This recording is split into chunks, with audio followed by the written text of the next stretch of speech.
Winning a war doesn't depend solely on brute force. It depends on strategy. Instead of confronting the enemy directly, it's possible to bring them down by minimizing your own losses. That's exactly what happened in Donetsk. While Moscow believes it is making a strong advance through the Lyman corridor, the reality on the battlefield is quite different.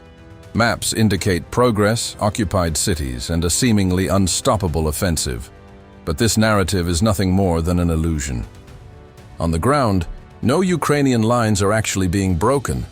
What exists, in practice, is a carefully laid trap. Russian forces are being slowly drawn into an invisible infiltration network. Small, highly mobile Ukrainian units operate silently behind enemy lines, destabilizing the entire operation. While the Kremlin celebrates a victory on paper, Ukraine holds key positions and advances surgically. But before we begin, don't forget to like and subscribe to our channel. This is the new war, not based on large offensives, but on precise, discreet, and devastating movements. These groups, coordinating in real time with drones, provide precise intelligence for the artillery while simultaneously carrying out targeted attacks against local command centers. The gains at Ozerna and Yompol were achieved through this systematic and attritional tactic. So, how is the Russian command reporting this situation to its superiors? This is precisely the point that is dragging Putin towards disaster. Zaporizhia front completely exposed this structural mechanism of deception. High-ranking officers of the General Staff of the Russian 29th Army were inspecting the command post of the 36th Motorized Rifle Brigade under their command. The brigade commanders presented a huge victory map on the table. The map showed extensive territorial gains, captured strategic villages, and fortified positions. However, before approving the map, the officials sent a reconnaissance drone into the air to see the local situation with their own eyes. The image that appeared on the screen was a complete scandal. The red zones on the map bore absolutely no relation to the actual situation on the ground. The gains existed only on paper. The units were not at the designated points, and the villages allegedly captured were under Ukrainian control. This incident is not an isolated lie, but a symptom of a deadly virus that has infiltrated the Russian army. In the armies of authoritarian regimes, information from the field becomes distorted as it moves up the chain of command. Because failure is punished, the system begins to produce lies. These lies within the chain of command paved the way for an even greater strategic disaster in the south. Russia's plans for 2026 were clear. The main theater of the major offensive in the spring and summer would be Zaporizhia. The Kremlin's plan was to launch an offensive from Orikhiv towards Zaporizhia, bringing the city within artillery range and attempting to encircle it. But Ukraine not only identified these preparations, it decided to act before the attack began. With an active defense strategy, Ukrainian forces advanced in the south and completely disrupted Russian plans.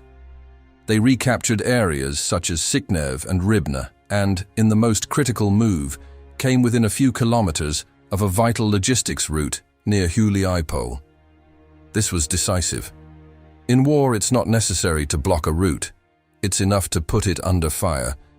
By doing so, Ukraine turned Russian convoys into constant targets, compromising the supply of troops with ammunition, fuel, and evacuation. The Russian reaction shows the impact. Moscow was forced to deploy elite units and strategic reserves to prevent the collapse of the line. As a result, resources prepared for a major offensive were now being consumed in defense. The result is clear. Russia lost the initiative. By attacking at the right time and place, while the enemy was preparing, Ukraine managed to thwart months of Kremlin planning in just a few weeks. This loss of initiative on the southern front was merely the visible face of a much broader Ukrainian strategy. If Putin truly wants to understand why his army is unable to advance, he must look not at the front line, but hundreds of kilometers behind it, to the logistical centers. On March 16 and 17, 2026, Ukrainian Special Operations Forces launched a massive and coordinated wave of attacks, using long-range FP-12 unmanned aerial vehicles against the logistical networks that form the backbone of the entire Russian war machine.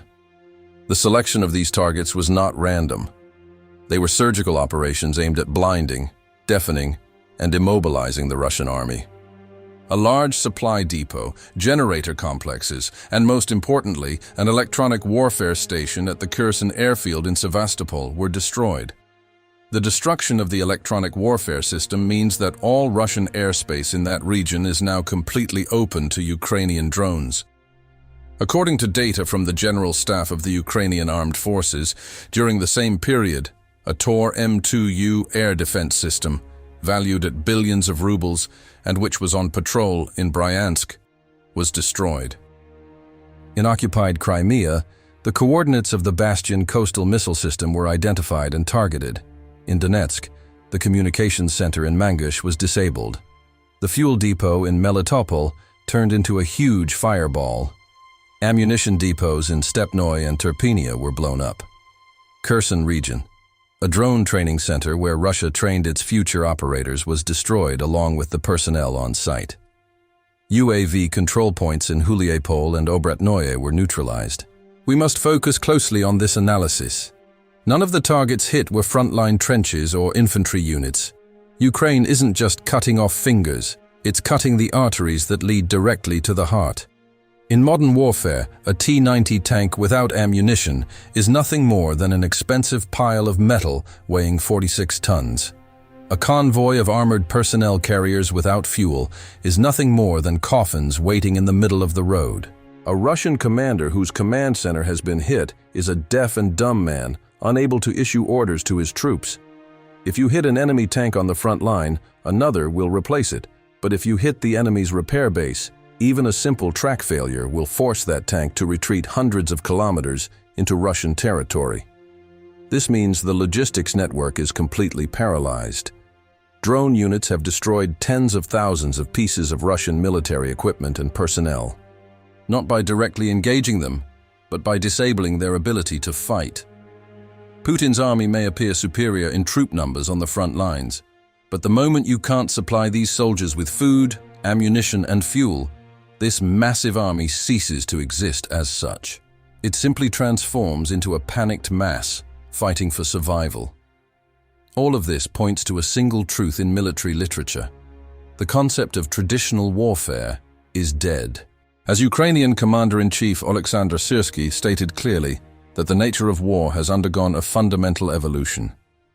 There are no longer fixed front lines, drawn with a ruler on a map, full of soldiers. Trench warfare has given way to a fluid and constantly moving network of infiltration and death. The infiltration zones of Ukrainian forces extend up to 10 kilometers behind what Russia calls its controlled front line. In the past, capturing a position and holding it for days was considered a success. Today, however, remaining stationary in one position for more than 24 hours means becoming an immediate target for a kamikaze drone or a precision artillery projectile coming from the sky. Drones are in the air 24 hours a day, 7 days a week. Fields, intersections, and trails are constantly monitored. An armored vehicle is detected and destroyed miles away before it can even get close to the front line. The war has become a technological race, not about who controls more territory on the map, but about who can see the furthest and strike first. Russia's traditional military mindset has failed to adapt to this new reality. Gerasimov still tries to push columns of tanks across open terrain and apply breakthrough tactics inherited from World War II. The result is a statistical defeat. It is precisely here that we need to look at the numbers. During the nearly 2-year period from February 2024, the most intense phase of the war, until January 2026, Russian forces managed to advance only 50 kilometers along the Avdiivka-Pokrovsk axis. Let's analyze this mathematically. Russia advanced on average only 70 meters per day in exchange for tens of thousands of casualties and hundreds of billions of dollars in equipment. This isn't even a walking distance. It's a crawling distance. Despite all this destruction since the beginning of 2022, Russia has only managed to take control of another 1.5% of Ukraine's total territory. The active defense strategy implemented by Syrsky managed to disrupt the Russian attack formations before they could even consolidate, while they were still in their concentration areas. Russia is expending an immense amount of energy. It is crashing against a wall with enormous force, and the only thing it gets in return is a few square kilometers of mined terrain reduced to rubble. But the cost of this slowdown for Russia cannot be measured solely in lost tanks. The real disaster lies in the human resources consumed by this senseless advance. All these command errors, logistical disasters and tactical blindness have an ultimate cost. And it's not Putin or his generals who are paying that price. That cost is being directly deducted from the demographic future of the Russian people. Today, Russia can no longer replace its battlefield losses. This is not an estimate. It is an official breaking point. A historic milestone was surpassed in January 2026. The Russian army's casualty rate officially exceeded the rate of new recruits. That month, the system managed to recruit only 22,000 new soldiers. In contrast, the number of dead and seriously wounded on the front lines was recorded at 30,618. The situation was no different in December 2025. The system is now bleeding, and there is no bandage capable of stopping this bleeding. We need to understand what this means for the Kremlin. In the early days of the war, when the winds of patriotism were blowing strongly, it was easy to find between 40,000 and 50,000 volunteers per month. Today, however, even offering astronomical sums, the state cannot find even 30,000 per month. Since 2022, one-time signing bonuses for those going to the front lines have increased between 15 and 20 times. These bonuses and salaries alone will have 2 trillion rubles disappeared from the budget in the first half of 2025. But the economy can only sustain this for so long. In regions like Samara, Tatarstan, and Mariel, budgets have been completely depleted. Recruitment bonuses have been suddenly reduced from 3.6 million rubles to 400,000 rubles. Running out of money means the flow of soldiers stops. Since war no longer holds any ideological appeal, this is nothing more than a deadly exchange. Even more alarming is the profile of those who accept this money and go to the front lines. According to Mediazona's detailed mortality analysis, the average age of Russian soldiers killed in 2025 reached a startling level. The age group with the highest mortality rate on the front lines is between 46 and 52 years old. This is the tragedy of people who sell their lives to the state out of economic desperation. While the youth of the Moscow and St. Petersburg elites remain in cafes, the entire weight of the war was placed on the shoulders of the poorest, most desperate, and ethnically minority regions of Russia, such as Tuva and Buryatia. And when consuming his own people was no longer enough, Putin began to look for solutions abroad. More than 18,000 foreigners from 128 different countries were deceived with false promises of jobs, citizenship, or high salaries and sent to the front lines. More than 1,700 people from Africa alone were tricked with the promise of factory work, given weapons, and thrown into a killing zone.